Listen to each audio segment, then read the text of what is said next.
Luigi Mangione be charged in both New York State court and in federal court for the same killing of one man? Now, I've done videos about this exact issue in the past, but this question is coming up a ton this week, so I figured we would talk through it again. Let's discuss. Now, here's the key. State and federal governments have what's called concurrent jurisdiction, which means that they, exactly like it sounds, have jurisdiction at the same time. But they're also considered separate sovereigns. So that means that the state of New York, via its local district attorney's office, can prosecute somebody for a violation of New York state laws. And the United States, or the United States Department of Justice, via the local United States Attorney's Office, can also prosecute someone for a violation of federal law, even if that's for the same act. Now, this is not particularly unusual. We see it a lot in drug and gun cases. Someone is charged by local police and federal task force agents in a huge bust.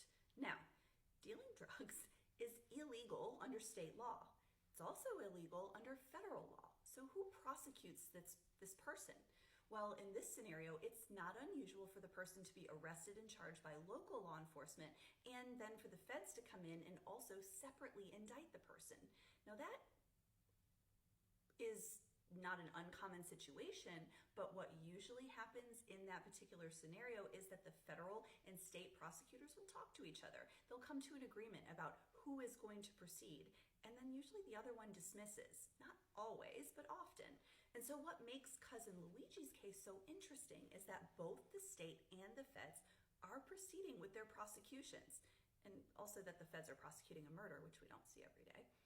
New York State has jurisdiction because the killing happened in Manhattan, but the feds stepped in and indicted Cousin Luigi months later for stalking involving interstate travel and murder through the use of a firearm in violation of federal statutes.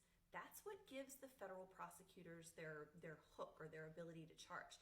So that's why they can, but it's always kind of begged the question of why did they? And I think, to me, here's where the politics come in, okay? From the very beginning, the Trump administration and his DOJ, under old Pam Bam Bondi's leadership, made it clear that they wanted to make an example out of Luigi. They pushed this into federal court precisely so that they could pursue the death penalty, even though New York State doesn't have the death penalty, and even though this isn't the kind of case where federal death penalty is usually sought. This is a single victim killing, not an act of mass terrorism, not an act involving weapons of mass destruction, but by branding this act or this incident as terrorism and framing it as a threat to national security, the administration kind of created the pathway to bringing federal capital charges. Now, speaking of that, remember the recent ruling in New York State Court where the judge dismissed the terrorism charges that were the basis for New York State charging Cousin Luigi with first-degree murder? That was obviously a blow to the state's theory of the case, but it doesn't affect the federal case at all. The federal indictment is not tied to New York's definition of terrorism. It rests on separate federal statutes that carry their own penalties, including the death penalty. So that's why we're seeing this unusual dynamic here. In state court, New York is now left with a more basic, stripped down homicide case after that terrorism or those terrorism charges were dismissed. But in federal court, the DOJ is still moving forward under federal statutes that give them the option to seek the death penalty, making this case far bigger and far more politically charged than it would have been otherwise.